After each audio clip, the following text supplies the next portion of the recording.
Bem-vindo ao Centro de Convenções e Reuniões. Solicitamos sua especial atenção para informações de segurança. Os ambientes possuem saídas de emergência com rotas de fuga sinalizadas, equipamentos de combate a incêndios e um dispositivo sonoro que será acionado em caso de urgência. Recomendamos ainda que fiquem atentos e tomem cuidado com seus pertences, carregando-os consigo. Um ótimo evento a todos! Welcome to Rebouças Convention Center. We request your special attention to the security information. The rooms have emergency exits with marked escape routes, firefighting equipment, and an audible device that will be triggered in case of emergency. We also recommend that you pay attention and watch for your belongings, carrying them with you. A great event for all.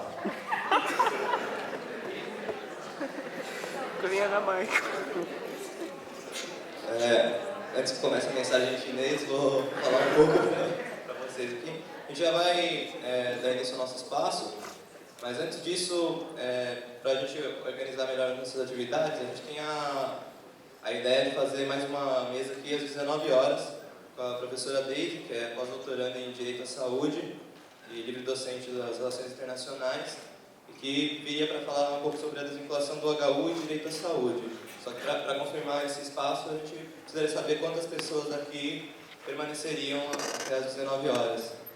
Queria pedir que levantasse a mão quem tem a disponibilidade. Quem aqui? Vai ficar aqui no próximo. Tá, podem abaixar? Então agora a gente vai dar início ao nosso espaço. A gente tem aqui dois convidados para falar sobre o tema de modelos de gestão em saúde, né? Para aprofundar a nossa discussão sobre gestão, que está diretamente ligado a como vai funcionar o HU daqui para frente, se vai mudar, se não vai, e quais são as possibilidades caso isso aconteça.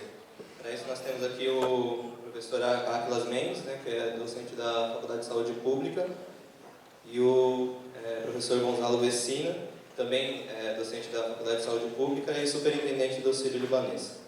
A gente vai começar com uma explanação de 20 minutos de cada um deles, e aí depois a gente vai partir para uma parte mais interativa. Obrigado. Bom, pessoal, boa tarde, ou good afternoon, né? Só para entrar no esquema. Bem, muito bacana vocês convidarem a gente para participar dessa discussão que me parece essencial, que vocês quiseram já fazer e pararam, porque eu soube das informações agora, mais recente, né? Pararam em sintonia com a greve na nossa universidade, com a greve da USP. Na realidade, o que eu queria comentar aqui com vocês, nesses minutinhos, é, sobretudo, deixa eu pôr aqui até você me ajuda ali. Comentar com vocês alguns minutos. Primeiro, é um pouco refletir sobre o sentido desta greve que nós estamos experimentando aqui na Universidade de São Paulo. E aí discutir com vocês e terminar falando um pouco palavras sobre essa decisão mais recente, pelo menos encaminhada pelo reitor, que ainda não é uma decisão, e por isso que é a importância desses debates, à comunidade, e que trouxe vocês aqui, eu acho que mais rápido para essa conversa. Mas me parece fundamental, eu já fui informado que desde manhã vocês tiveram o professor Ciro, presidente da USP, que já encaminhou e já trouxe várias questões específicas sobre a situação, a crise financeira, a crise política mais rápida, assim, vamos dizer, da própria USP. Eu vou falar um pouco como é que eu vejo essa discussão, sobretudo no campo da saúde. Eu pedi até para o professor Gonçalo, somos do mesmo departamento, aqui na Faculdade de Saúde Pública, mas eu até pedi, não, eu vou falar primeiro, e ele disse, sem problemas. Então, isso aqui, nós estamos numa mesa tranquila, amistosa, no sentido, ele disse, sem problemas, porque eu queria chamar a atenção, como é que eu enxergo este momento, e esse momento não é agora, não é este ano 2014, como é que é o momento que nós estamos vivendo e a saúde nesses embates com ausência de recursos. Eu tenho há muitos anos pesquisado a discussão de financiamento da saúde. Por mais que a gente pesquise financiamento da saúde pública, e por mais que a gente tenha se encaminhado nas grandes reflexões e debates, uma coisa é certa, e eu queria dividir com vocês desde o imediato. Há ausência de recursos para garantir uma saúde universal para todos nesse país. Eu vou falar disso e já vou fazer referência para a discussão na greve na educação e na USP aqui, nossa, e a nossa situação, e aí a problemática de já pensar alguma saída rápida, e a saída rápida atropelada, muitas vezes vai então vamos começar a vender e passar, ou pelo menos tentar passar, serviços da própria universidade, que é um tema que trouxe aqui vocês de imediato.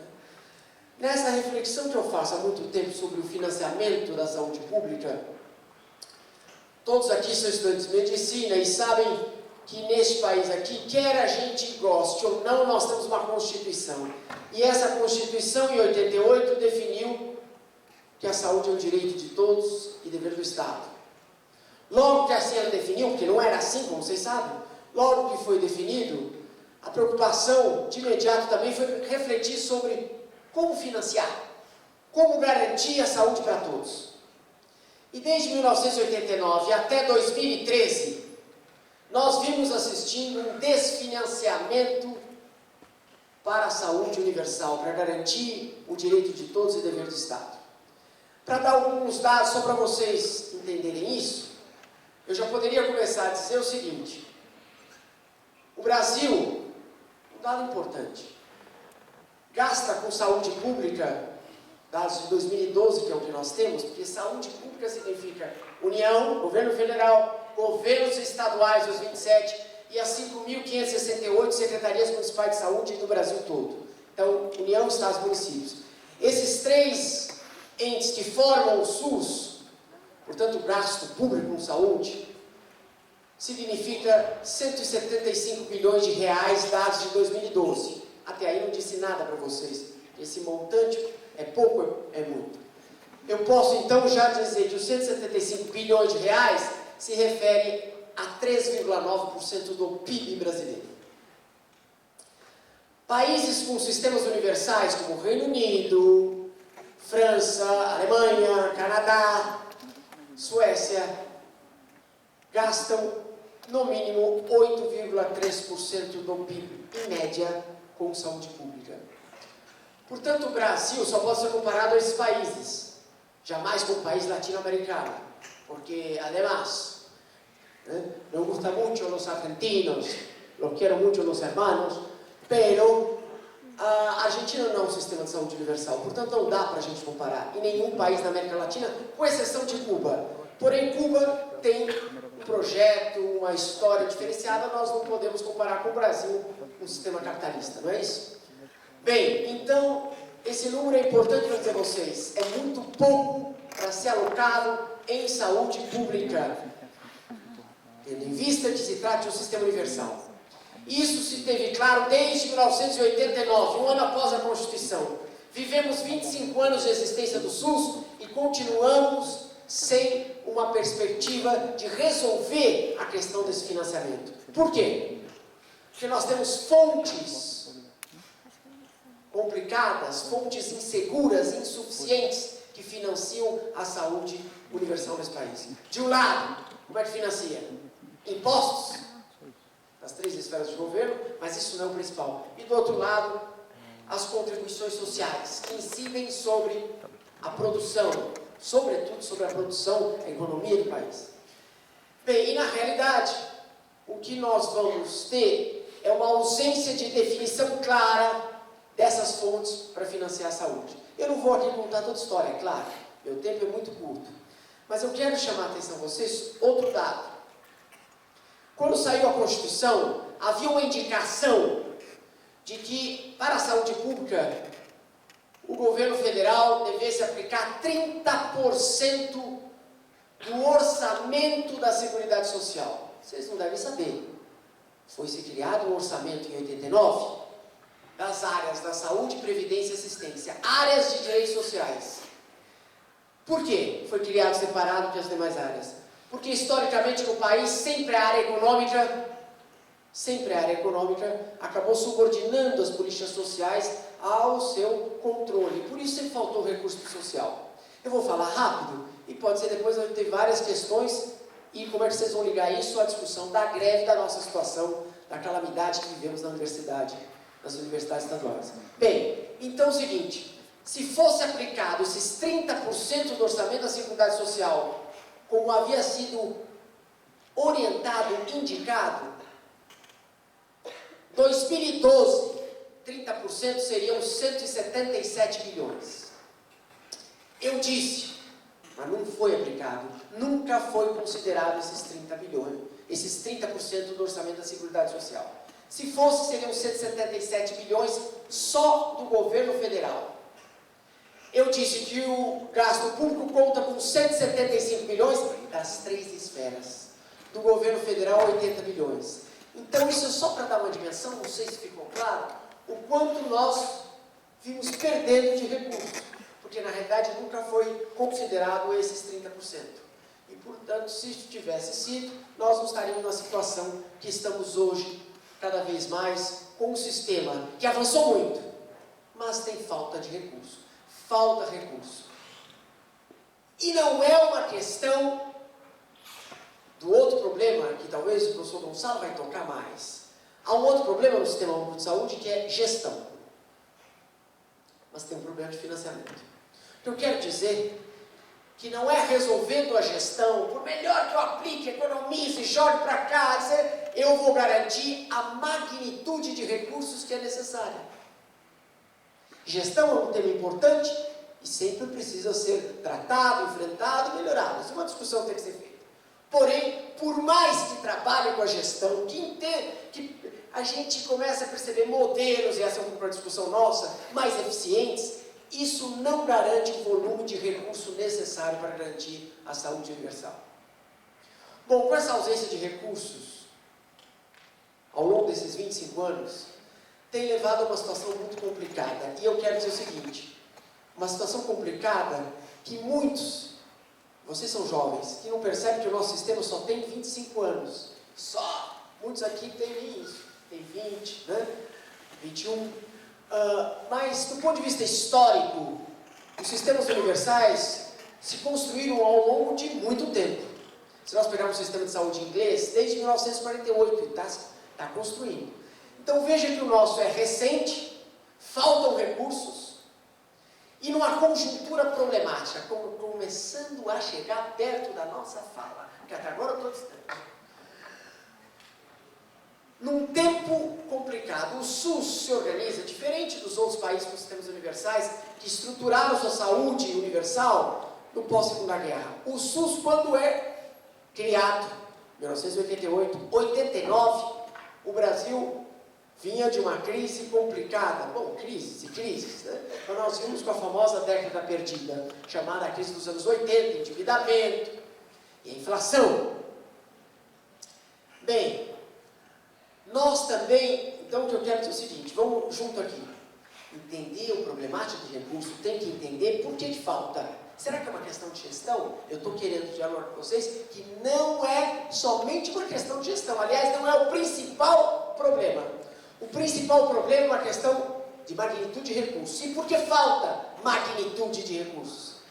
Porque vamos olhar o seguinte, isso é importante para todos vocês. Anos 90 e anos 2000, quando o SUS se constrói, o mundo capitalista já não é mais o mesmo.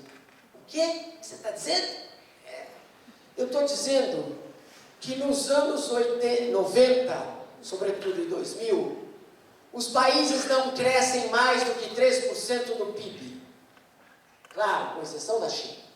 Mas a China é um caso à parte. Né? Não crescem mais que 3% do PIB. Há um processo, eu estou falando assim, ó, na análise mais geral, há um processo do capitalismo em que o que mais garante e acumula riqueza para ele se projetar eu vou falar muito rápido, é na esfera financeira. Ou seja, nós vivemos tempos dos anos 90 e 2000, onde o capital financeiro domina, lidera o capital produtivo, o capital industrial.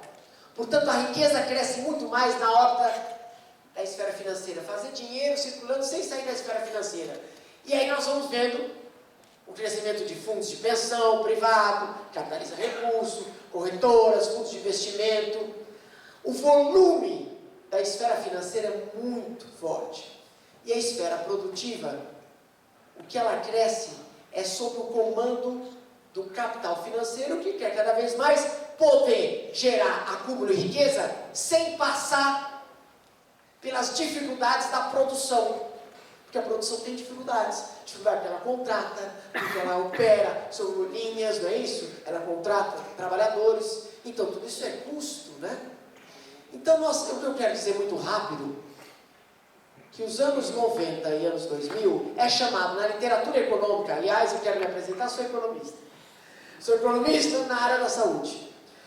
A literatura econômica tem simplificado aqui para vocês é o seguinte: nós vivemos num mundo de dominação, crescimento, insaciabilidade de um capital que quer ganhar cada vez mais, capital financeiro.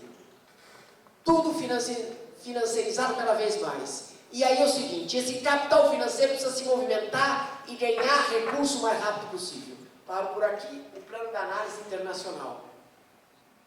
No plano desses anos do SUS, na análise nacional, então nós temos esse plano internacional, preciso ainda dizer, que coloca problemas, obstáculos para o crescimento dos países e, portanto, como é que vai financiar a saúde se o país não cresce no mesmo ritmo? Se não tem fontes que incidem sobre tributos na produção, porque a produção não está crescendo. Então é um problema. Então o SUS começa, ele é criado num mundo diferente do mundo dos outros sistemas universitários. Vai dizer, a etapa do capitalismo já é outra. Já nos coloca amarras para garantir um crescimento, para fazer saúde, direito de todos, dever do Estado. Nós temos uma dificuldade que é estrutural do capitalismo. No plano nacional já falei 14 minutos, né? Então é 20.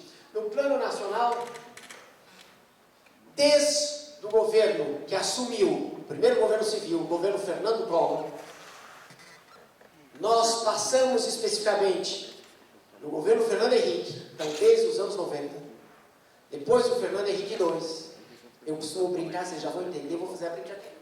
Depois do governo Fernando III, Fernando Lula, depois do Fernando Lula IV, e depois da Fernandinha Lula. Por que eu estou falando assim? Parece que não tem diferença? Lógico que governos têm diferença, mas, para ser rápido, dizer o seguinte, não há diferença desses governos do ponto de vista da política econômica adotada. O que significa isso? Uma política que vem restringindo os gastos sociais de direitos em nome da manutenção de uma política que em economia a gente fala restritiva, que na realidade corta gastos para garantir o quê? Para pagar superávit primário, um nome que vocês já devem ter ouvido falar nos jornais. Essa é uma política, o superávit primário, vem desde então do governo Fernando Henrique, e ao mesmo tempo uma política econômica que eleva a taxa de juros. Nós temos a terceira maior taxa de juros do mundo. Isso é bom para quem? As taxas de juros elevadas. Para o capital financeiro internacional, que olha o Brasil, o Brasil, aquela nota, né? As agências de classificação de risco dizem que o Brasil é AAA. Mas isso é bom para o mercado, porque eles vêm aqui, aplicam, especulam e o dinheiro vai embora. Não retorna na mesma magnitude internamente no país. O que significa isso? Significa que essa política econômica, em nome da taxa de juros elevada, superávit primário, reflete em corte de gastos sociais. E se nós olharmos o gasto com saúde pública, sobretudo do governo federal, ao longo de 1995 até 2012, o gasto do governo só federal permaneceu o mesmo, 1,7% do PIB. Quando eu falei 3,9% é porque soma estados e municípios. Então quero dizer que não houve sequer investimento maciço é eu que quero trazer, né? Mas não houve investimento na política de saúde do ponto de vista do compromisso do governo federal. Passaram os diversos Fernandos. Então, atenção, olha a situação do financiamento da saúde e da situação dos nossos serviços, das nossas instituições que fazem saúde. Até que estão fazendo muito pouco. Por quê? No plano internacional, sobretudo, somos levados para uma fase do capitalismo que os países não crescem, você não tem esse mesmo esquema de financiamento, você tem dificuldades, o capital financeiro quer se valorizar, e vem usar aqui o Brasil, e a política econômica do Brasil permaneceu a mesma, facilitando, sobretudo, o espaço desse capital financeiro. Isso significou que a saúde pública não contou com recursos condizentes. Então, o tema do financiamento é um tema fundamental. Aí o seguinte, orçamento de 2014. 3 minutos.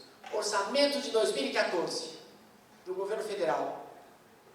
46% do orçamento do governo federal, para tudo, é para pagar juros, encargos da dívida e parte do seu principal. 46%. Portanto, o orçamento público federal, ele está comprometido em 46%. Bem, mas o que é isso? Como comprometido com o pagamento de juros da dívida? Claro, e aqui falando rápido, há um comprometimento com os interesses do grande capital financeiro, que atravessou o orçamento público a fim de fazer valorizar o seu recurso e a sua forma de ganhar riqueza. Então veja, o capital vem se apropriando dos recursos públicos. Isso tem sido recorrente ao longo desse tempo. Agora veja o seguinte, como é que sobra recurso para fazer política pública na educação, na saúde? Muito pouco, ou quase, diria, para as nossas necessidades, mas falta muito. Paro com esse tema mais geral, para dizer o seguinte, é com essa perspectiva que a gente está assistindo uma discussão de que o capital financeiro antes transitou em vários setores, e nós tivemos uma série de setores privatizados nesse país, agora vou mais direto. Energia, transporte. Esse capital agora precisa encontrar outros espaços para se valorizar, capital financeiro. E quais os espaços que ele está encontrando mais recente? Nas áreas sociais. Não é de hoje que esse capital se apropria dos recursos da saúde, de diversas formas. Garantindo que nesse país, grande parte dos recursos públicos são mantidos para saúde privada. Eu não vou entrar nisso, depois se quiserem me perguntar, mas nós temos renúncia fiscal, o seu pai paga o imposto de renda, e na hora que ele faz o imposto de renda, ele na realidade abate do seu imposto de renda as despesas que ele tem com médicos privados, ele abate para pagar o imposto de renda. Logo o Estado brasileiro deixa de arrecadar. Então veja, se o Estado precisa de arrecadação, sobretudo para garantir o SUS universal, e sempre pensando nos que precisam mais ainda, sobretudo, então veja que é uma tremenda iniquidade. 2, há uma forma do capital apropriar os recursos, capital financeiro. Desde o Fernando Henrique, desde 1994, por isso que eu disse que não tem diferenças nesses aspectos, criou-se o chamado DRU, Desvinculação da Receita da União. Nossa, vou falar muito, melhor parar. Mas o DRU, sabe o que é? Foi um mecanismo criado em 94 e só foi sendo renovado pelos vários governos a cada 4 anos, e a última renovação foi no governo Dilma, vale até 2015. Sabe o que é? Tira 20% do orçamento da Seguridade Social, portanto da saúde, da previdência e da assistência, tira 20% desde 94, para ir direto para os cofres da União, do governo federal, para ele poder ajudar a fazer o pagamento do superávit primário e dívida. Isso retira recurso do financiamento dessas 3 áreas, sobretudo a saúde. Isso vem sendo renovado. É uma forma do próprio governo federal se fazer valer frente ao capital privado. Um terceiro aspecto que eu queria colocar, e aí já chega a nossa discussão aqui, chega a discussão o seguinte. Há um tempo que nós vimos assistindo o crescimento dos recursos públicos sendo transferidos para o privado. É impressionante. E isto vem tomando a forma de diversos tipos de gestão. Mas há especificamente nesse estado de São Paulo, que são as organizações sociais da saúde, as OS. Essas organizações, na Secretaria de Estado da Saúde de São Paulo, já levam, ou corresponde a quase 70% do orçamento da Secretaria de Estado da Saúde. Depois podemos falar desses dados. Mas por que nasceu essas OS, a bem da verdade? Para melhorar a gestão? Bom, por um lado, o professor Gonçalo vai falar, é importante melhorar a gestão. Mas, sobretudo, a nossa contribuição, a nossa leitura aqui é dizer o seguinte: esses recursos, na realidade, vão para uma entidade que ela não é uma entidade como o Estado, que pensa, sobretudo, em políticas públicas como um todo. Ela precisa de metas fundamentais como o Estado precisa, mas, sobretudo, de cobrar dos seus trabalhadores uma eficiência.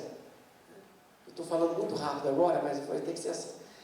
Cobrar uma eficiência que o exige, às vezes, em detrimento de pensar a saúde. Eu vou ser muito rápido. Pensar a saúde, olhar aquele ser humano, sobretudo vocês médicos, que às vezes uma boa consulta demoraria cerca de 2 horas, 2 horas e meia, para realmente...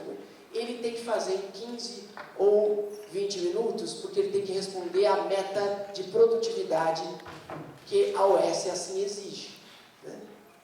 Bem, para terminar, dizer o seguinte: nós estamos assistindo cada vez mais o espaço do capital, essa foi minha fala, dentro dos recursos públicos nas áreas sociais. A saúde já vem acontecendo. Na educação, também vem acontecendo. Agora chegou na universidade pública. E qual é o debate? Diz que a universidade não tem recurso. Nós, o professor da USP hoje esteve aqui cedo, eu não entendo, se fala tanto da crise financeira, vou acabar. Se fala tanto da crise financeira, mas eu não vi até o momento serem apresentados os dados de quanto efetivamente está se precisando, qual o volume, o valor dos contratos. Na realidade, todo mundo fala de uma suposta crise, porque o orçamento público, que como o professor Ciro mostrou hoje cedo, o que está público e nós acompanhamos, nós vimos e temos espaço, ele mostrou os dados, não vou repetir, temos espaço para poder pensar, né, o abono, a reposição salarial, como aquilo foi mostrado. Agora, mais do que essa discussão, a discussão da greve tem crescido, porque vem sendo tratada a universidade como o espaço de valorização do capital, que tem que ser feito as coisas o mais rápido possível. Portanto, vamos desfazer, vamos tentar ver o que dá para consertar e qual é a saída mais rápida. E aí vem a discussão do HU que mobilizou vocês. Nós sabemos que essa é uma discussão que podemos aprofundar no debate, que não é assim. Um equipamento como esse, ele tem que ser tratado no âmbito do Sistema Único de Saúde, sim, mas isso significa no âmbito de uma nova forma de contratualização, que não necessariamente isso vai para a Secretaria de Estado, mas eu quero só deixar essa bagunça aqui no final para a gente dialogar. Para terminar, deixar só um dado.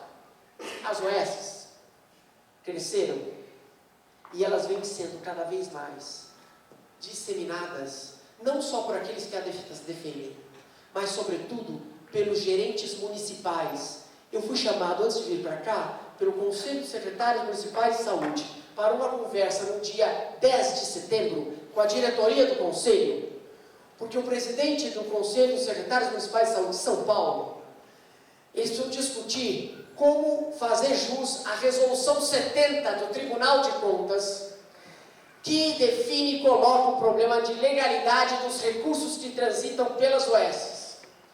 E tem vários municípios que estão implantando OS. Por quê? Porque em 2000, guardem isso, foi aprovada a Lei de Responsabilidade Fiscal nesse país, que tem a ver no conjunto dessa discussão que eu falei. Né? Mas eu não vou agora me alongar para dizer o seguinte, e ela tem o artigo 18 que diz o seguinte: serão consideradas despesas com o pessoal, as despesas dos trabalhadores que estão envolvidos na administração pública. Bem, como ela cria também um limite, diz que o gasto com o pessoal não pode ultrapassar 54% da receita corrente líquida, Desde 2000, como fazer saúde e educação é contratação de ser humano, não é isso? Então, na realidade, como é que os municípios foram se ajeitando para fazer jus a não ultrapassar esse limite de 54%? Que é para o governo como um todo, mas como saúde e educação tem um vasto volume de pagamentos para pessoal que é fundamental, então os municípios foram usando para sair políticas assim imediatas. Vamos criar outras formas de repassar o recurso que não incide o recurso público. Então vamos contratar uma OS, porque na hora que eu contrato a OS, no registro contábil vai como gasto como serviços de terceiros e não como gasto de pessoal. Isso não há limite. Então, na realidade, nós estamos sendo tragados por todos os lados, e agora a última é HU, passa. Quer dizer, essas discussões, elas têm que ser comentadas, discutidas, a meu juízo, nesse, pelo menos, campo mais geral que eu tentei aqui colocar para vocês. Desculpa, passei 7 minutos. Deixa o professor falar meia hora. Tá bom? Depois a gente fica para o debate. Obrigado.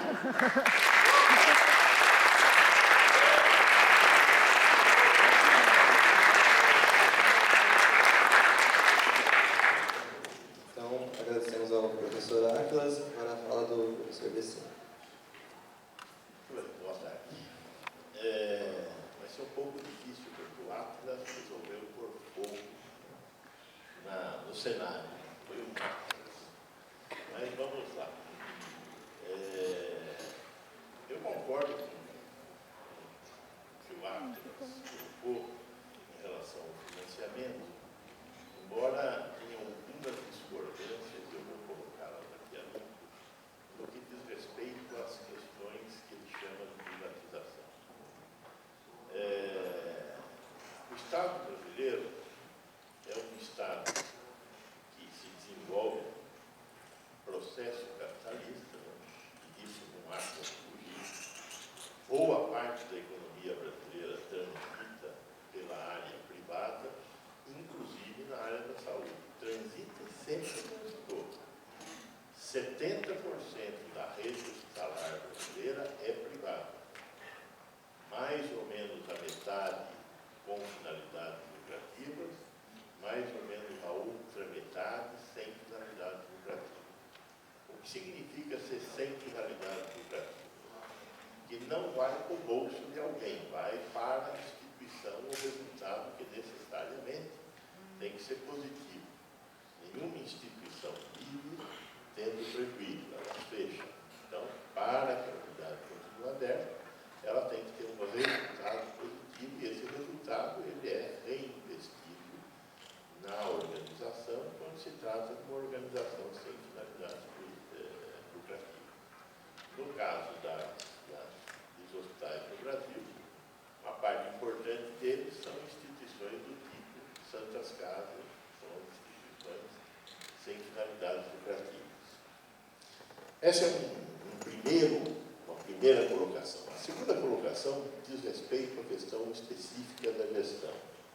O Atlas disse que ele discutia a questão do financiamento, que foi mais ou menos o que ele conduziu, e eu havia me comprometido a discutir duas questões importantes aqui. Uma é como que as organizações que atuam dentro do setor saúde, na esfera estatal, se manifestam na sociedade.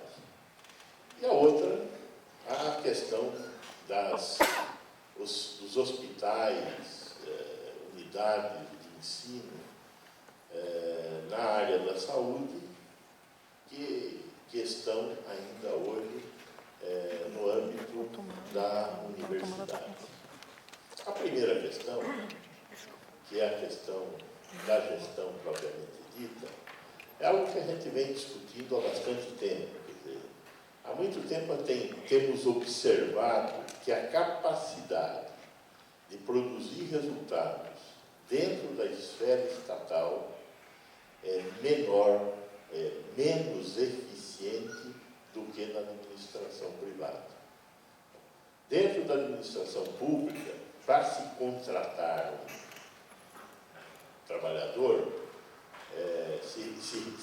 realizar um concurso público. Os concursos de prazos legais demoram, em média, de 3 a 4 meses, de prazos legais. Se não acontecer nenhum acidente jurídico, eu demoro 4 meses para contratar uma pessoa a partir do momento que eu tomei a decisão de contratá-la. Há 40 anos atrás, quando a economia era muito mais estável, quando as pessoas tinham muito menos mobilidade, até valia a pena esperar 4 meses. Mas hoje, com a economia do jeito que se anda, um trabalhador que se inscreve no concurso, talvez no momento em que o concurso termine, ele já tem um outro emprego pagando um pouco mais do que aquele emprego ao qual ele se dispôs a concorrer. E o mercado também é um mercado que tem grande movimentação de pessoas entre diferentes organizações por causa da questão do salário, por causa das questões de trabalho, por causa das dificuldades das questões de trabalho, como acontece aqui na margem da grande cidade. Então, esse é o primeiro problema. Além do que, boa parte do que diz respeito à legislação de controle da força de trabalho é uma legislação muito antiga, apesar do artigo 37 da Constituição ter saído em 88, agora ele incorporou grande parte do que nós tínhamos de legislação trabalhista, que é da década de 40. Então, nós temos uma legislação na área do funcionalismo público muito antiquada em relação ao que nós estamos vivendo hoje. Com certeza é pré-computador, pré-existência dos computadores. Na área de compras de qualquer coisa, o Estado não compra. O Estado necessariamente licita. A licitação é a forma que o Estado utiliza para comprar. Também as licitações, apesar de ultimamente ter havido uma mudança com a introdução dos leilões eletrônicos, também as licitações, elas demoram, a média das licitações, mesmo com leilão eletrônico, demora mais de um mês para ser realizada. O grande problema da execução de recursos do Estado no Estado é que o Estado, para executar os recursos, ele tem que dar igualdade de condições a todos aqueles que querem se propor a fornecer para o Estado. Então, essa questão da isonomia na construção da oferta exige publicidade e exige que aqueles que perderam tenham oportunidade de recorrer da decisão do Estado. Então, quando existem muitos interessados, estes recursos acabam impedindo que o Estado consiga ter acesso ao que ele queria comprar ou contratar. E isso transforma a administração pública num inferno. O Estado brasileiro está desaparelhado para fazer gestão. Gestão aqui entendida como mobilização de recursos para atingir objetivos. Toda organização tem os seus objetivos. O hospital atender pacientes. Para atender pacientes precisa ter gente e coisas. Para ter gente e coisas precisa contratar e comprar. E ele faz essas atividades de uma forma muito pouco dinâmica em relação ao que a iniciativa privada pode fazer, por exemplo, porque não tem que ser isonômica. Então, essa discussão é uma discussão antiga no setor saúde no Brasil e nós temos conseguido criar algumas alternativas para conseguir driblar estas amarras burocráticas. Então, a criação das fundações, em 1978, foi criada a Fundação para o Desenvolvimento da Bioengenharia, que é hoje a Fundação Servini. Por que ela foi criada no INCOR? Porque o INCOR, naquele momento, era um instituto do HC mais dinâmico, o que incorporou mais tecnologia, por onde entraram as últimas conquistas do ponto de vista tecnológico na assistência à saúde. Só que o HC, enquanto uma autarquia, para conseguir executar os recursos que eventualmente existiam no seu orçamento, não conseguia fazer frente às necessidades do INCOR. Não conseguia manter um mínimo de estabilidade no quadro de pessoal do INCOR. Não conseguia repor as pessoas que saíam do Instituto de Coração. O que a Fundação, a Fundeb, depois a Fundação Zerbini, fez? Contratava, comprava no lugar do HC para manter o Instituto do Coração, como ele é até hoje, a liderança nacional na área da cardiologia. Outro exemplo que deu certo até o momento é o Instituto Nacional do Câncer. O Instituto Nacional do Câncer tem uma fundação de apoio chamada Fundação Ari Fraudini, igualzinha à Fundação Zerbini. Dos hospitais do Rio de Janeiro, o INCA não foi para o vinagre por causa do apoio da Fundação Ari Fraudini. A Fundação Oswaldo Cruz, que é uma fundação estatal de direito privado, eu já vou falar um pouco da tipologia, é uma fundação estatal de direito privado, tem uma fundação privada igual a Zerbini, que é a Fiotec, Fundação de Tecnologia, Instituto Oswaldo Cruz. Aonde que o Figueiredo foi atendido em 1982? Foi o último presidente militar. O Figueiredo foi atendido num dos melhores hospitais do Brasil, que chamava-se Hospital dos Servidores do Estado no Rio de Janeiro. Hoje o Hospital dos Servidores do Estado é um lixo, destruído, sem tecnologia, sem equipamento no UTI, com falta de gente. Como é que ele foi destruído? Pela incapacidade de gestão do Estado. Como é que o Estado perdeu a capacidade de gestão? Ele não acompanhou o evoluir dos equipamentos, das formas de gerenciar. Esse Estado que gerenciava na década de 60 e que fez este milagre chamado HC, eu quando entrei no HC na década de 70, ainda falava, olha, é um orgulho trabalhar no HC, em qualquer loja que você entra, você tem crédito só de falar que trabalha no HC. Isso não existe mais. O que aconteceu? O HC piorou? Na verdade, o que aconteceu foi que o mundo mudou e a administração pública não.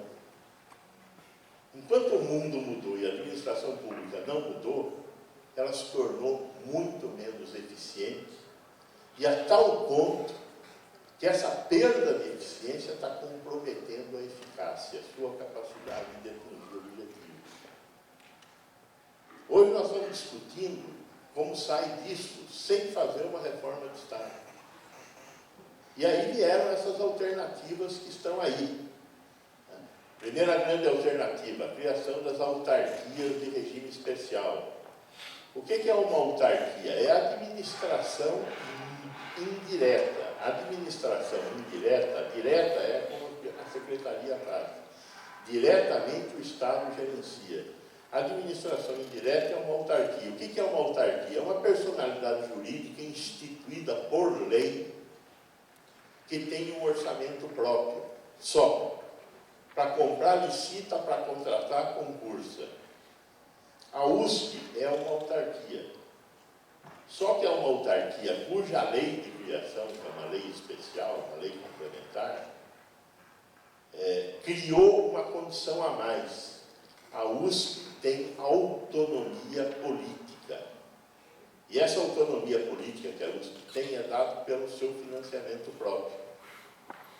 Então, as universidades do Estado de São Paulo, as três, têm autonomia política, por isso são chamadas de autarquias de regime especial. Mas elas licitam e concursam. O HC agora foi transformado em uma autarquia de regime especial. E também terá uma maior autonomia. mas terá que concursar e licitar. Recentemente, o governo federal, através da emenda constitucional 19, criou fundações estatais que só poderiam ser de direito público, como, por exemplo, a Fundação Hemocentro, é uma fundação estatal, instituída pelo Estado, portanto, ela não é privada e ela é de direito público. A FURB, Fundação para o Remédio Popular, é uma fundação estatal de direito público. Agora é permitido criar fundações, por lei, estatais de direito privado.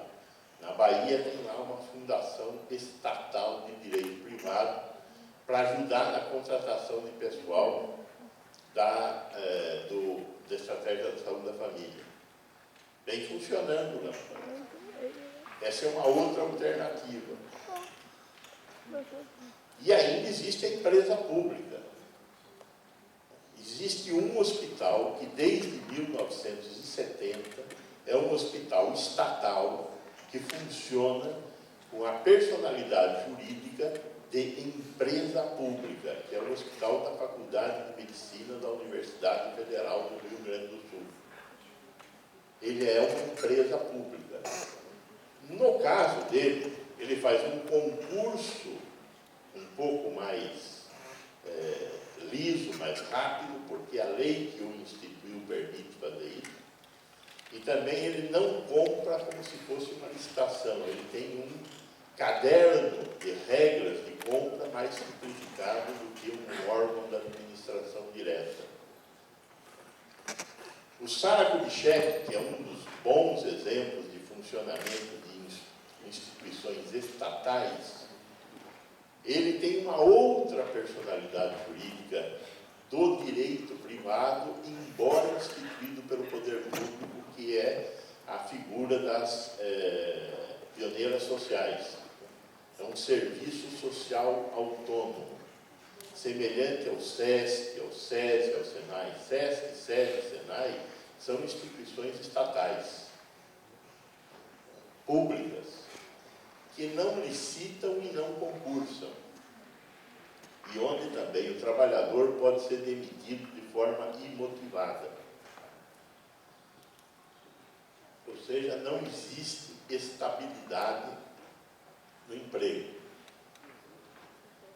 Então, estas alternativas são alternativas dentro do espaço do Estado. São todas elas públicas, na sua essência, embora utilizem instrumentos da iniciativa privada, como é o caso da empresa pública, do serviço social autônomo. Existem outras entidades que estão no espaço da cooperação, são as organizações sociais, que, por definição, têm que ser instituições sem finalidades lucrativas. Ou seja, 100% do recurso que é destinado a uma organização social só pode ser utilizado na gestão do bem público que ela gerencia. Não pode ser utilizado em nenhum outro lugar. O Sírio-Libanês é gestor do Hospital do Grajaú. Recebe os recursos da Secretaria Estadual de Saúde para gerenciar o Grajaú. Aonde vão os recursos? 100% no Hospital do Grajaú. O Sírio ganha para fazer isso? O Sírio não ganha porque não é uma instituição com finalidade lucrativa. O Sírio não ganha nada para gerenciar o Grajaú. Então, por que o Sírio gerencia o Grajaú? É uma instituição sem finalidade lucrativa, da mesma maneira que ele gerencia o hospital lá na Adi Majafé. Não tem resultado indo para o bolso de ninguém. 100% do resultado é reinvestido na organização. Então, se a Secretaria nos chama para gerenciar o Grajaú, 100% do repasse vai para o Hospital do Grajaú. E nenhum outro hospital, da mesma forma que a Secretaria Municipal, na gestão do Hospital Menino Jesus, também um hospital municipal. Então, as organizações sociais foi uma iniciativa pós-98 para gerenciar instituições públicas de forma privada. Né? E isso vem sendo chamado de privatização. Eu discordo do tema privatização quando você está prestando serviço para o Estado. Eu acho que é apequenar o Estado e a sociedade, dizer que para ser público tem que ser estatal. A Santa Casa, ela é privada, mas não existe nada mais público que a Santa Casa. Então, existe o estatal público, assim como existe o estatal privado. Da forma como nós exercemos a política no Brasil, subordinado a esses interesses financeiros, nós estamos subordinando o Estado à vontade privada. A gestão, nós estamos dizendo que é estatal o que é público, o que é estatal. Isso é apequenar a definição do que seja Estado na sociedade e do que seja a produção de bem-estar social na sociedade. Olhando por essa ótica, o único país que tem um serviço público 100% estatal é a Coreia do Norte, já que a Albânia desistiu. Mas eu não acredito que seja, mas nós estamos discutindo estatal versus público com os critérios da Coreia do Norte, o que é, no mínimo, ingênuo. E, finalmente, a questão da posse das instituições de ensino. Eu fui uma pessoa que sempre defendeu que o aluno tem que aprender no mundo do trabalho. E o mundo do trabalho não fica na universidade. O mundo do trabalho fica nas secretarias estaduais de saúde e nas secretarias municipais de saúde. Então, tem que aprender a atenção básica, vai aprender na unidade básica de saúde, tal qual ela funciona, não na forma artificial que a universidade funciona, muitas vezes. Então, as unidades onde se presta assistência médica tem que ir para quem tem a obrigação de prestar assistência médica à população. Na USP é muito bem obrigado, e é muito bem obrigado. Pode continuar na USP? Pode continuar na USP. Enquanto ela tiver a responsabilidade de responder às necessidades da população através de um ente que ela, enquanto universidade, enquanto setor de ensino, está administrando. Agora, não diminui a possibilidade de o hospital-escola, em indo para a secretaria, se transformar num campo que não responde às necessidades da formação. Não é por aí. Então, essa é a minha posição em relação a esses assuntos. Muito obrigado.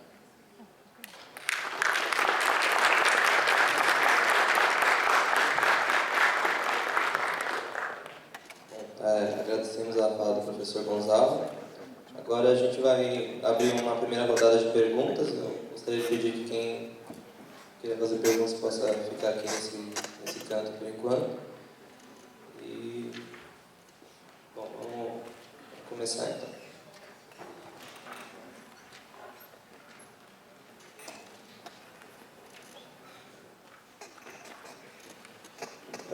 Bom, seguindo um pouco a ordem lógica das falas, perguntar para o professor Gonçalo, com relação a contratações que exigem concurso, eu questiono se o concurso é uma boa forma de avaliar a qualidade do profissional que vai ser contratado e que, portanto, se justifica, apesar da lentidão no processo, pode ser planejado para que garanta a boa contratação, como acontece que eu vejo no HU, né? Então, um hospital que tem concursos públicos bem feitos e contrata profissionais de boa qualidade. Em segundo lugar, queria questionar em relação ao OSS, perguntar mesmo, um gestor de uma OSS, quanto ganha um diretor em relação ao diretor de uma administração pública direta. E se o montante de dinheiro público que ganha, esse investimento que não pode ser investido para fins lucrativos, mas se não existe o interesse privado dos gestores em aumentar seu próprio salário e que tipo de controle social existe sobre isso. Se isso também não seria uma forma de ineficiência desse processo.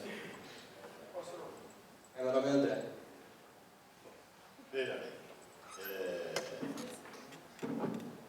sobre a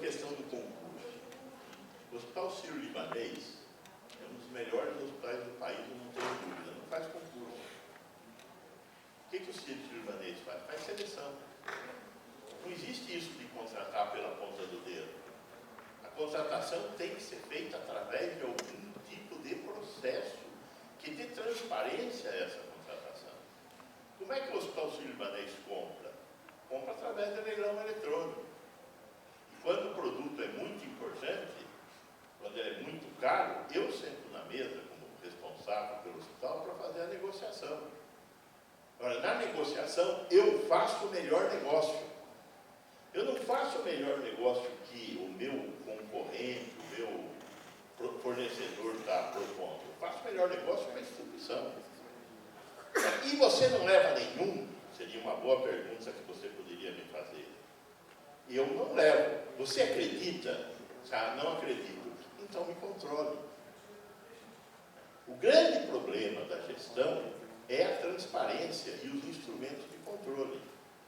Eu presto contas ao Conselho de Administração do Hospital. E minhas contas têm uma auditoria externa que é contratada especificamente para olhar o que eu faço. Então, temos que ter controle. A Secretaria de Estado, a Secretaria Municipal, tem que ter controle sobre o que a organização social faz. Da mesma maneira que as autarquias, que as fundações estatais têm que ter controle. Com relação à questão do salário, os funcionários e os gestores recebem o que o mercado paga. Nós temos políticas de acompanhamento de salários pagos no mercado. Provavelmente hoje, com a composição de salários dada pela estrutura fundacional, os nossos gestores lá no Grajaú, aqui no Menino Jesus, ganhem semelhante ou um pouco menos do que se ganha no HC. Não tem diferença. Na rede de hospitais das AMES, que o hospital administra, não tem muita diferença. E a secretaria vê esse salário. Eu não tenho condição de praticar o salário que eu quiser nas unidades, porque a secretaria também vai verificar e pede explicações sobre o salário.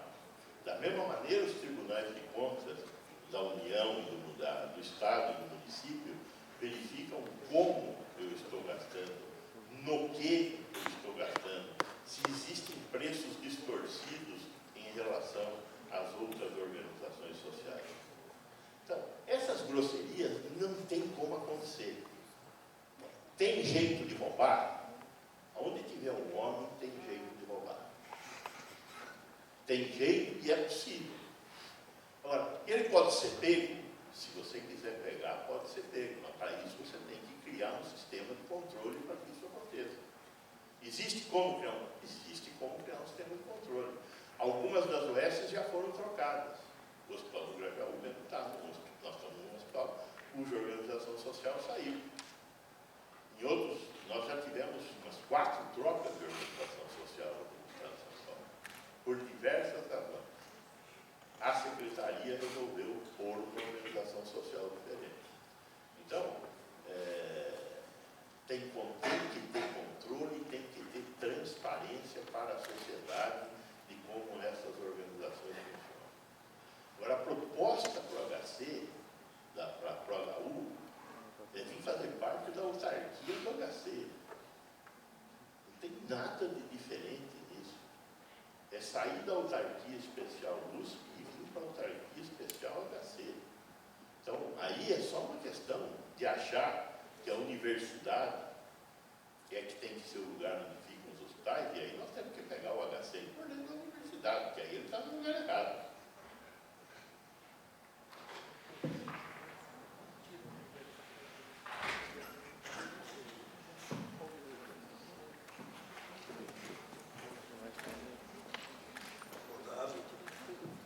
Boa tarde, meu nome é Victor. Eu queria, acho que o professor me ensina um pouco, eu queria ver um pouco do professor Áquilas a respeito de como a corrupção interfere no nosso sistema de saúde, como a gente pode lidar com isso, que a gente fala muito em uma falta de financiamento, às vezes a questão não acaba sendo financiamento, mas sim os furos pelo qual o financiamento acaba escoando.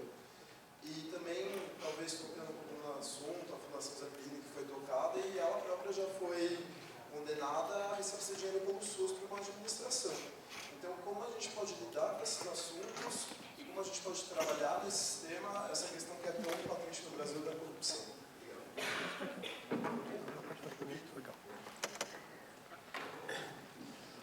Vitor, enfim, eu acho que você coloca que é um problema sério que a gente desde que nasceu ouve falar em corrupção, não é isso? Mas eu fiz questão de fazer aquela fala mais ampla para deixar claro uma discussão que não está na mídia, não está em nenhum órgão, que aliás o que a mídia faz, o que a gente mais ouve é corrupção. O problema é corrupção, desvio de dinheiro, gestão. O que eu tentei mostrar para vocês é que há um desvio institucionalizado, ninguém está levando dinheiro com isso. O desfinanciamento do SUS, o que eu falei muita coisa, né? Tem muita informação rápida, então eu sei que é difícil captar, mas o que eu estava querendo chamar a atenção é que, primeiro, as decisões políticas adotadas internamente no país, sobretudo pelos governos ao longo do tempo, e decisões políticas econômicas, porque a economia não existe sem a política. Qualquer decisão econômica é uma decisão política. Quer dizer, na realidade, o fato de querer passar o HU e dizer assim, não, vamos desvincular, né, a primeira manchete de jornais, vamos desvincular, não, porque a crise financeira da universidade.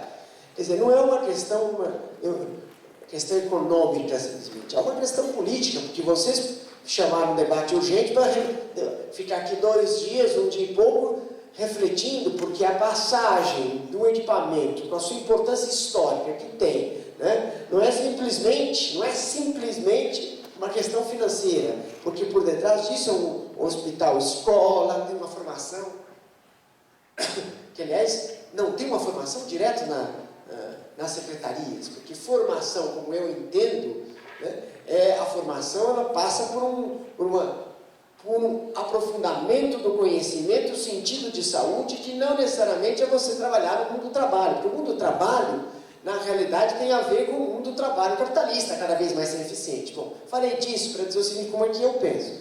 Então, nesse sentido, ficar claro para todos, não há uma questão de corrupção no financiamento da saúde. O que eu quis dizer? Eu disse para você que tem fontes que estão inseguras e não estão definidas na nossa Constituição. Certo? Por que não definem?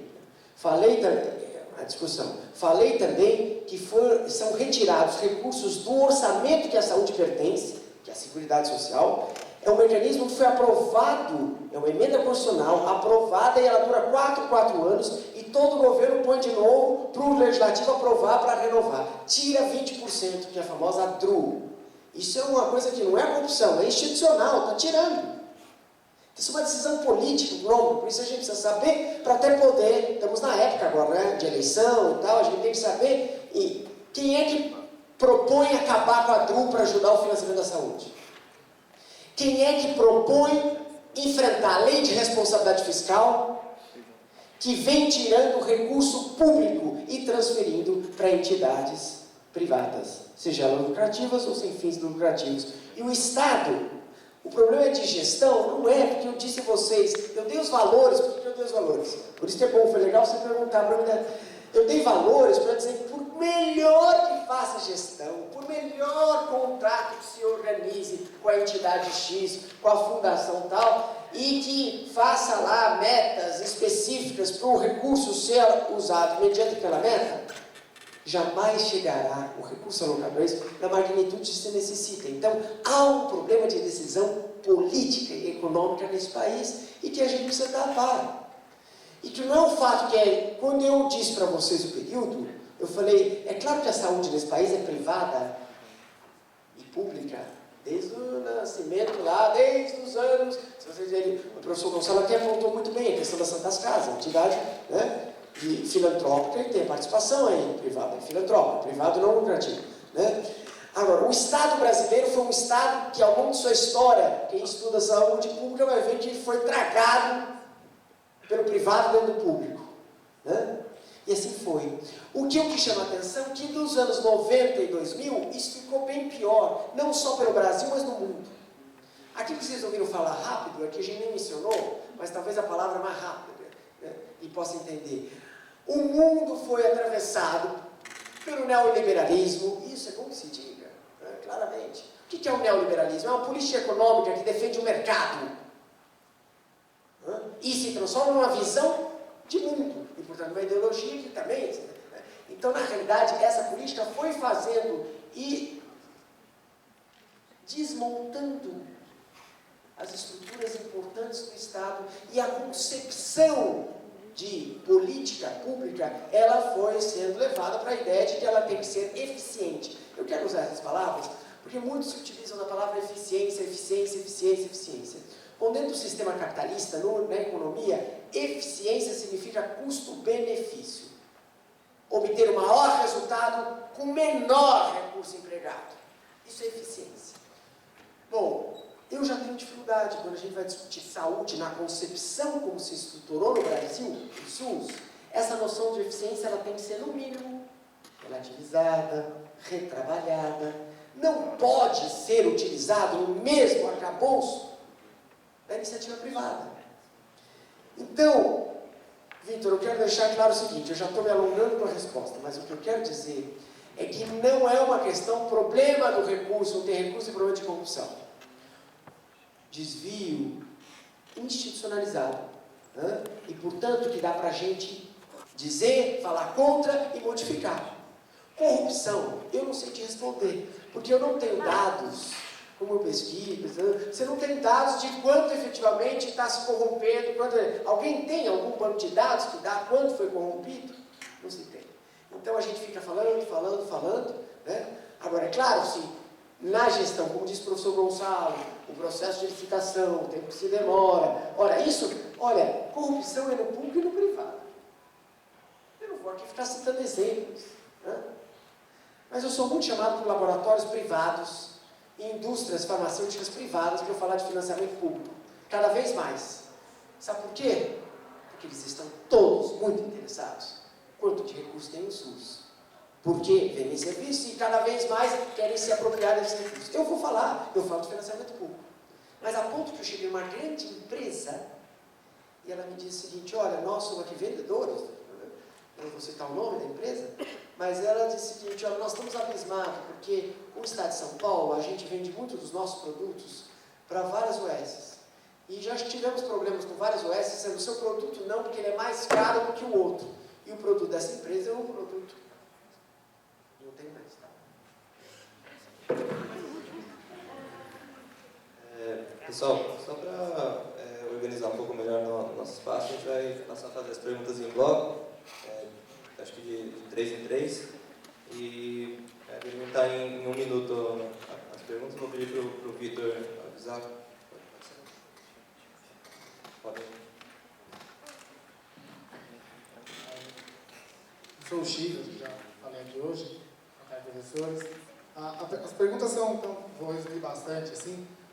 O professor falou sobre a questão da eficiência atingir um fim, e a gente precisa mudar a gestão para atingir um fim. É curioso que foi falado hoje que o HU atinge seu fim com uma eficiência extremamente positiva. Assim, um dos lugares que atinge o fim por excelência, muito bom, melhor que muito hospital particular, inclusive para assistência.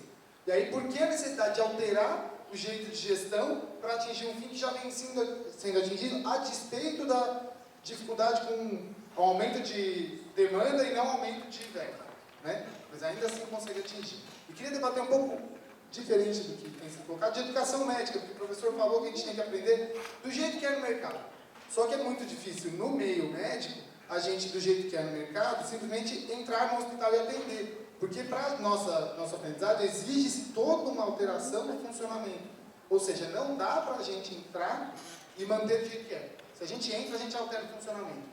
Tá? Porque tem uma necessidade de discussão, etc., que é diferente. Aí, como a educação, como submeter a educação médica aos interesses do mercado e não ao funcionamento do jeito da gente aprender o melhor jeito, e não o jeito possível, mas o melhor jeito de atender os pacientes. Eu queria... Alô? Tá para ouvir? Eu queria fazer uma pergunta para o...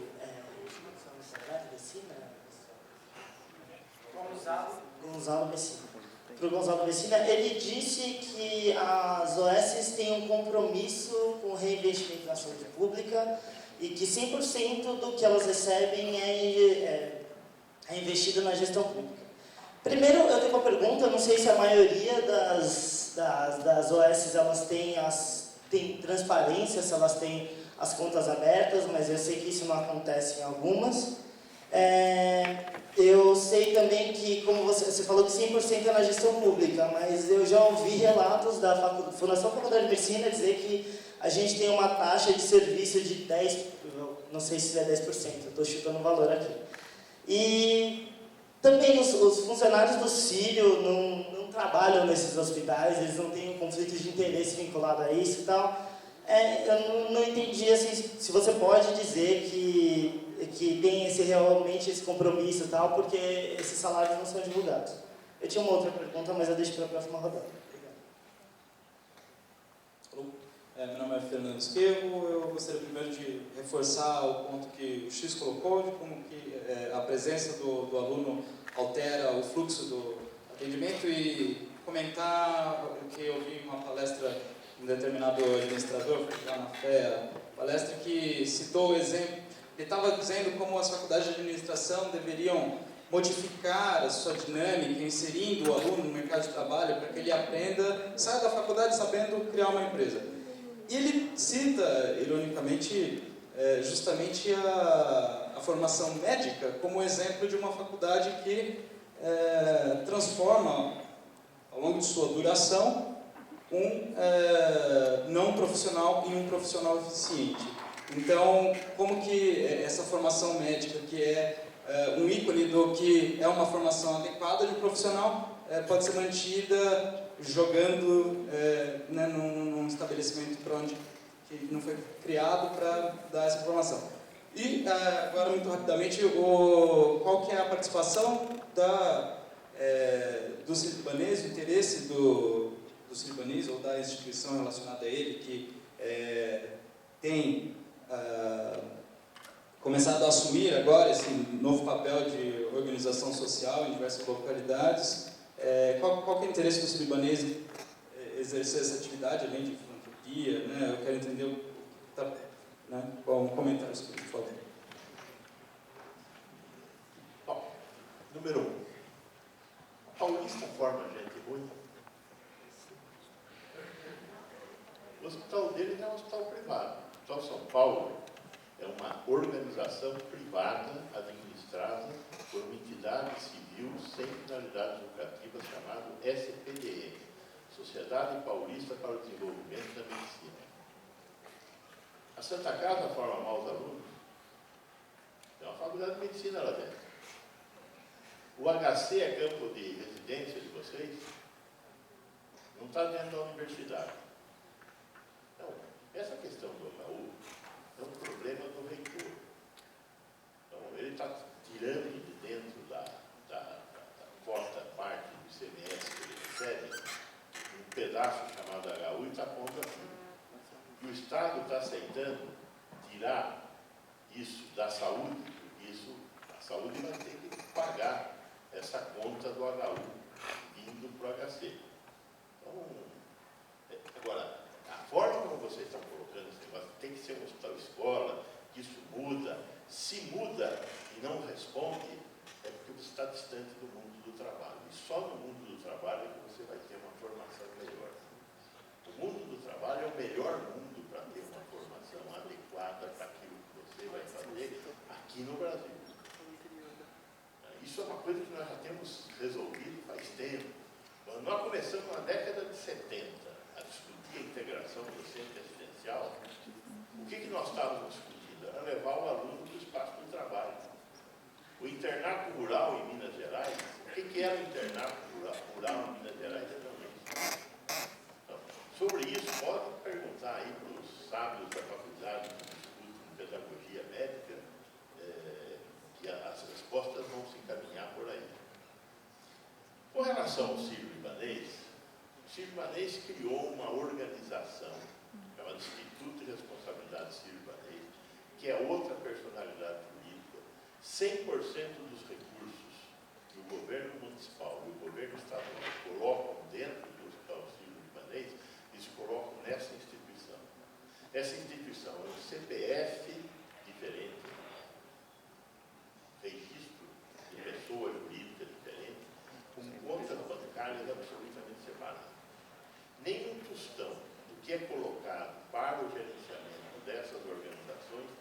transferido a qualquer título para o Hospital Sírio-Libanês. Então, o que você citou aí, dizendo que a Faculdade de Medicina cobra 10%, eu não sei se cobra ou não cobra. Agora, que é proibido cobrar, é proibido cobrar. É lógico que você vai cobrar o que você gasta para fazer a máquina girar. Tem que contratar gente para contratar gente, tem que contratar gente para comprar coisas, natural, qualquer organização tem. Então, é isso que você está chamando, que é o que a Fundação Faculdade de Medicina cobra para fazer o serviço que ela está fazendo para a administração estatal. Então, isso é outra coisa. Ela pega esse dinheiro que vem do Estado e transfere para as pesquisas da USP? Acredito que não, isso é proibido. A questão da transparência é quase uma questão de relacionamento exclusivo com a Secretaria de Estado de Saúde. A Secretaria de Estado de Saúde, ela recebe mensalmente todos os indicadores e as demonstrações que ela pede. Nós somos tão transparentes quanto a Secretaria de Estado da Saúde exige que nós sejamos. Ponto. E o Tribunal de Contas verifica essas questões.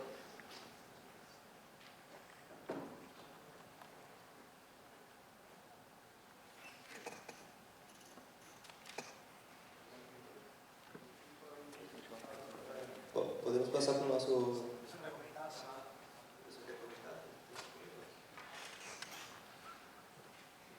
É o seguinte, eu acho que é importante, eu ainda quero insistir nesse ponto, do ponto de vista da... como é que eu vejo, sendo um economista que vem trabalhando com a área social e sobretudo a área da saúde, para mim, a discussão de saúde ela não passa por uma discussão de produtividade.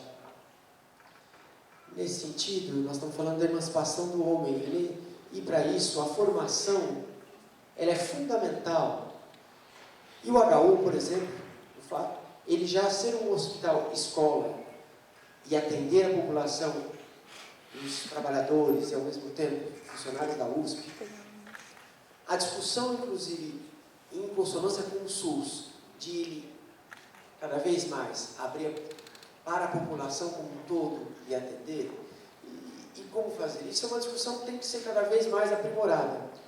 Porém, não necessariamente o contato direto com secretarias, nós diríamos que isso seria um contato com o mundo do trabalho. Eu faço questão de insistir nisso, porque hoje na área da saúde uma literatura muito forte, e as pessoas usam muito essa palavra que vocês vão lembrar agora, a importância do investimento em capital humano. Essa visão de capital humano que muitos utilizam é do Prêmio Nobel de Economia do Theodor Schultz, em 1968, que na realidade trabalhou a ideia de capital humano como formação de pessoas para ir para a produção, para garantir o maior crescimento da produtividade do mundo capitalista. Me parece que, sobretudo vocês, na escola, a discussão de saúde sem a contaminação dessa ideia, dessa produção de uma produtividade é fundamental. Porque do jeito que o capitalismo já nos coloca, nós sabemos como é que ficam, né? Eu estou aqui falando com médicos, mas nós sabemos, né, grande parte de alguns, não todos, vou dizer o seguinte, até uma boa parte não entra por aí, mas outros olham saúde para ganhar dinheiro.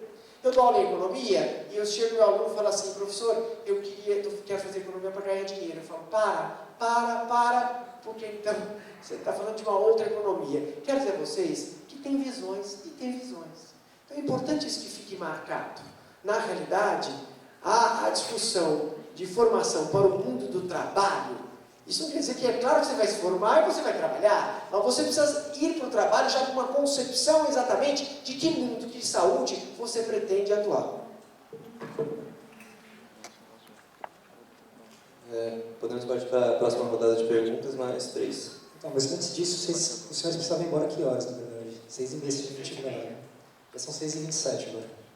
E tem uma fila enorme aqui que a gente pode fazer.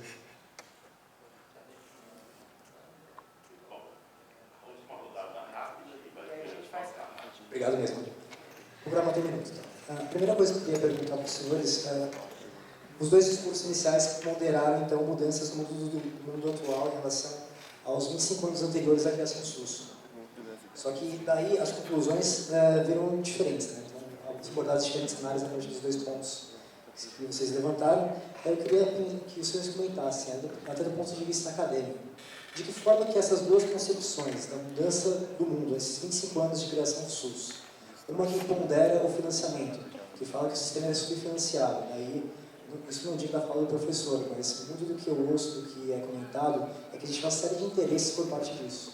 Até uma série de interesses de quebrar um pouco as instituições, de forma que até o privado se apodere do público. Então esse é um ponto de uma conclusão, que não que o professor tenha feito isso, mas que é tirada a partir desse momento. Outra ideia é que esse subfinanciamento, na verdade, gera uma necessidade de sustentabilidade dos sistemas. E com isso, o sistema precisa se alimentar por si só. Então, essa concepção do financiamento e com a gestão é uma mudança grande de paradigma. Então, uma vez estabelecido isso, eu queria perguntar para os senhores de que forma que isso vem travando o debate em saúde pública no Brasil. Porque muito do que eu comento até na faculdade é como se fosse uma visão do céu e do inferno, do Deus e do diabo. Então, eu queria saber um pouquinho de vocês, como vocês enxergam essa concepção. E outra coisa, assim, integração serviço-ensino, que é o papel, que é o conceito que eu entendo o hospital-escola e, no nosso caso, o hospital universitário. Só que até a própria prerrogativa do SUS entende o hospital universitário como um espaço não só de formação de RH, mas também espaço para a criação de novos protocolos e novas tecnologias. Então, até que ponto isso fica cargo da universidade e o SUS deveria entrar e fazer parte? Bom,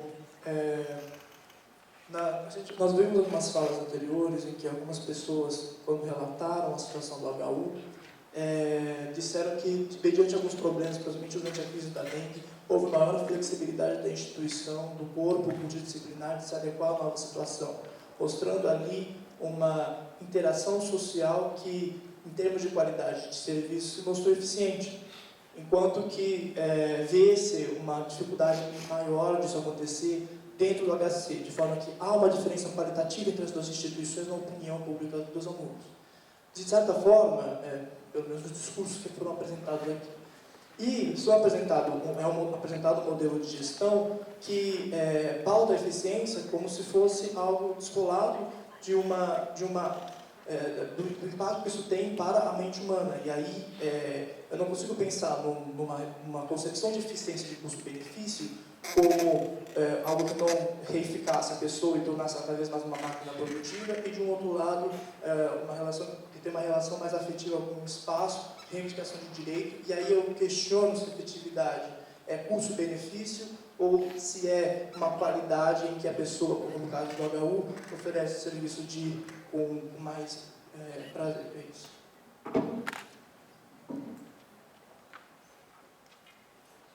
Boa tarde a todos. Eu queria que os dois professores comentassem a minha pergunta, se fosse possível. Nós todos sabemos que os pacientes duas drogas clínicas enfrentam filas gigantes para serem atendidos, realizarem procedimentos, enfim. Entretanto, alguns leitos do nosso hospital são dedicados a pacientes conveniados e, às vezes, até consultas particulares, por meio do Instituto do Coração, por exemplo. Inclusive, no começo da semana, o nosso governador foi internado por infecção intestinal no Instituto do Coração, na hora. E essas iniquidades existem por acaso ou porque o nosso hospital é gerido por uma OS? E antes que se traga o argumento de que esses serviços, esse vínculo com o privado é feito para financiar o público, eu queria dizer aqui que esse capital que vem do privado corresponde a 5% irrisório frente ao financiamento público do hospital. Obrigado. Oi, eu sou a Vanessa, da nutrição. Também tive algumas questões ali que estava pensando principalmente sobre o que também a gente ouviu aqui, da questão da gestão, que não tem nenhum interesse.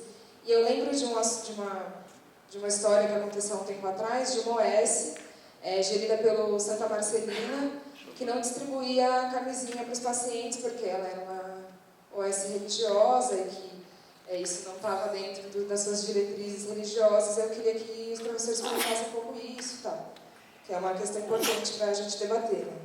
E a outra coisa que eu queria retomar era a fala do X sobre o fato de que o HU é um hospital de excelência, a professora Laura colocou aqui, o fato de que ele é, e inclusive eu, como aluna da nutrição, acho que é o melhor ambiente para se aprender o que a gente vê na sala de aula, porque o que a gente aprende hoje na sala de aula? que a educação tem que ser horizontal, que o nosso trabalho dentro de um ambiente multiprofissional da saúde tem que ser horizontal, tem que ter debate. Tudo isso acontece no HU. Muito diferente do que a gente vê em outros espaços, por exemplo, em OS, já vou terminar. Em OS, por exemplo, a gente tem uma produtividade que a nutrição tem que atender o paciente em 15 minutos. E como que você vai dar todo um aporte nutricional para o paciente em tão pouco tempo? Então, eu queria também retomar um pouco do que a Lisa perguntou, na questão do custo-benefício. Como que isso se dá nesses ambientes diferentes de gestão?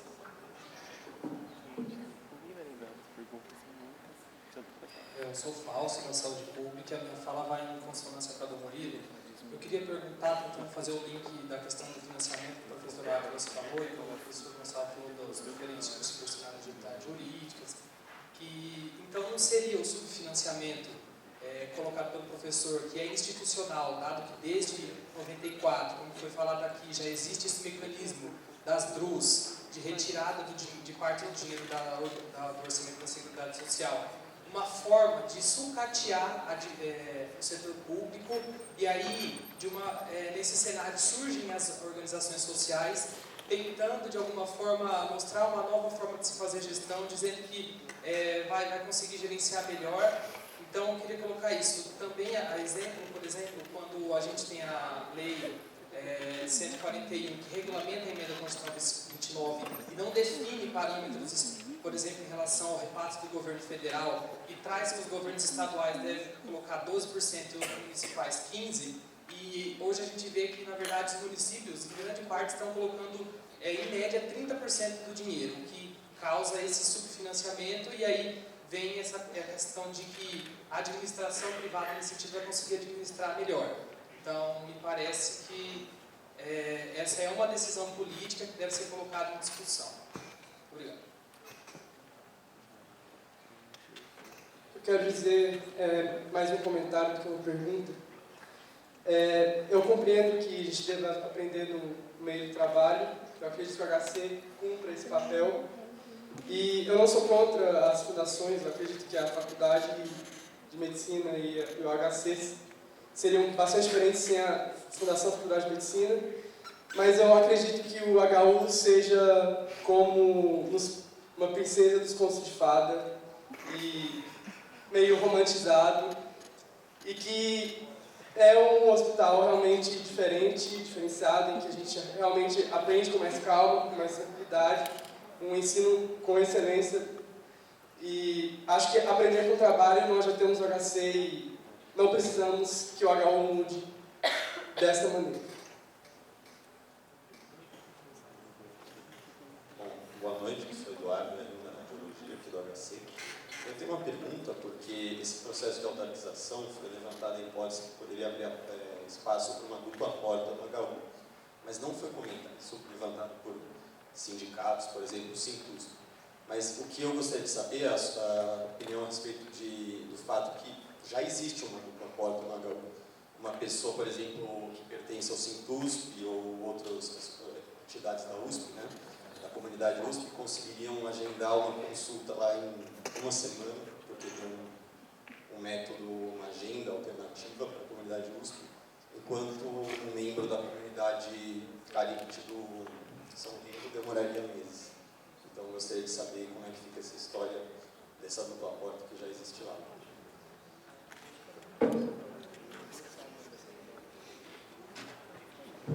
Eu queria fazer duas constatações e terminar com uma pergunta. Uma delas foi falado que o ICESP é uma fundação gerida pelo Auri Fraldin, não sei pronunciar o nome, e eu acho que o ICESP é um grande exemplo de que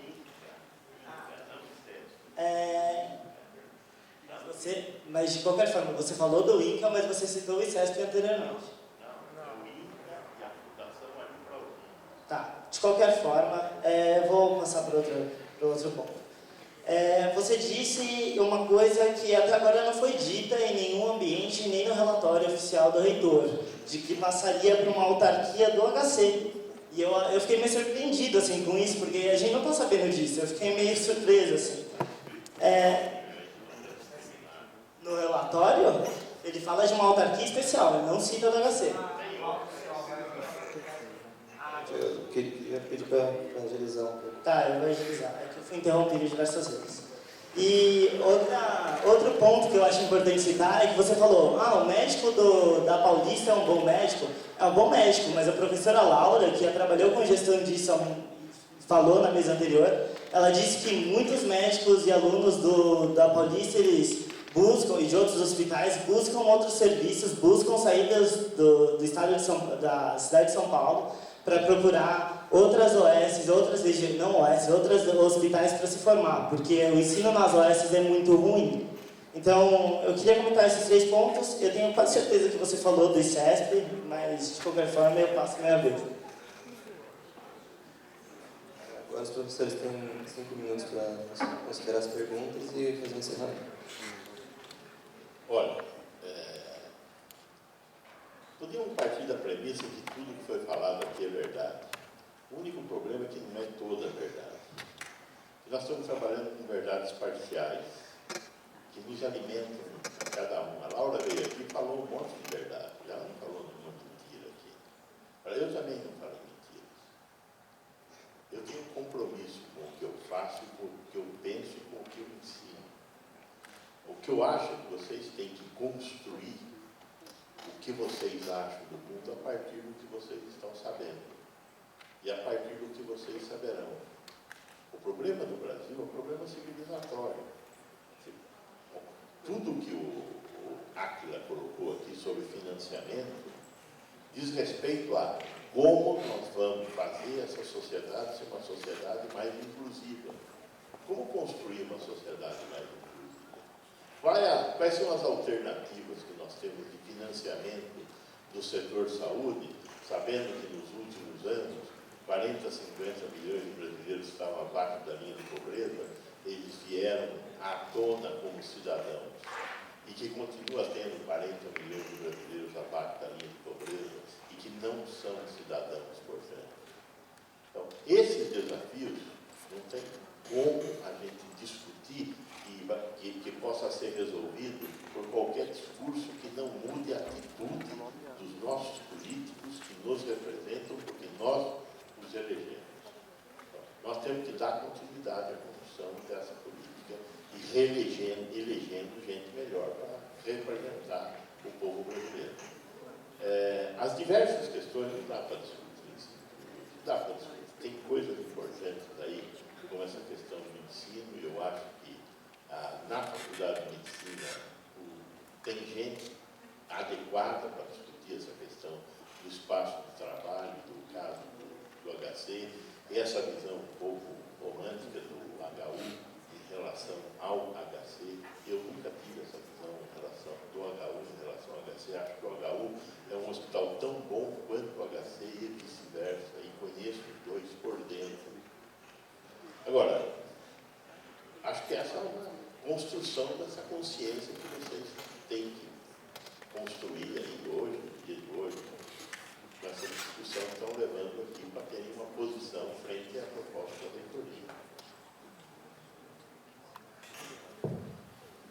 Bem, eu acho, eu concordo com o professor Gonçalo também, que são tantas questões que agora o pouquinho de espaço que nós temos não daria para a gente tratá-las do ponto de vista até, agora eu falando, até responsável, porque não dá tempo. Mas parece que tudo que eu aqui tentei expor, primeiro, agora vou encerrar com essas palavras mais ainda autênticas minhas aqui. Pessoal, a questão do HU não é uma questão de gestão. A questão que o HU foi colocado nessa pauta atravessa uma grande crise política e, sobretudo, a visão que aqui tem demonstrado. Quer dizer, na hora do vamos ver, a universidade está sendo tratada, é a crise financeira. Bom, não sabemos os números corretos.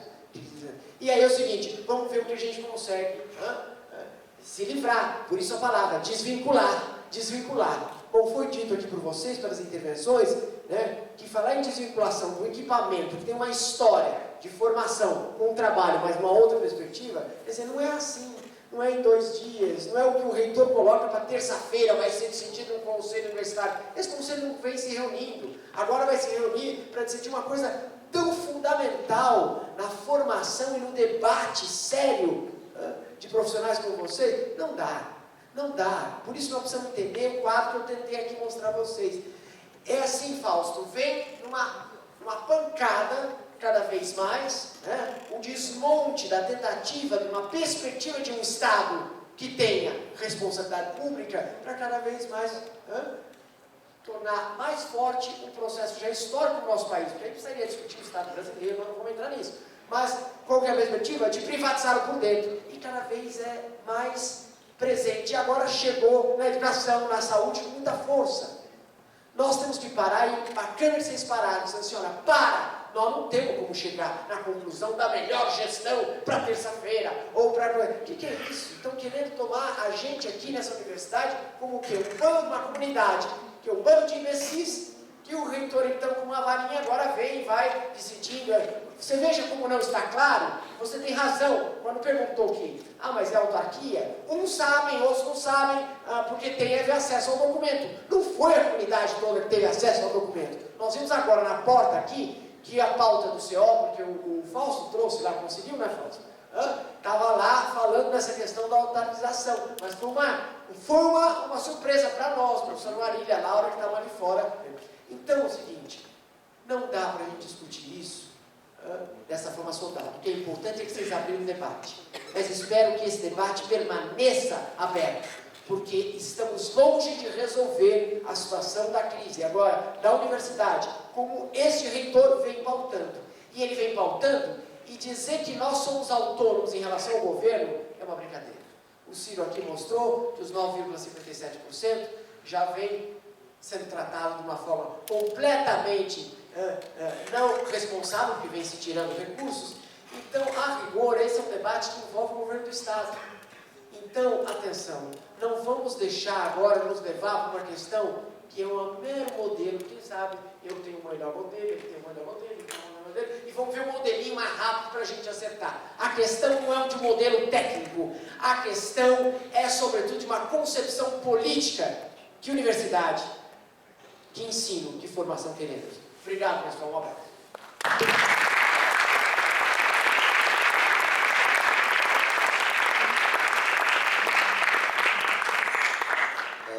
Gostaria de agradecer a presença dos nossos convidados, o professor Gonzalo e o professor Áquilas. E, como a gente não vai ter gente suficiente para a próxima mesa, então a gente não vai ter a próxima mesa. E, então a gente dá por encerradas as nossas atividades hoje.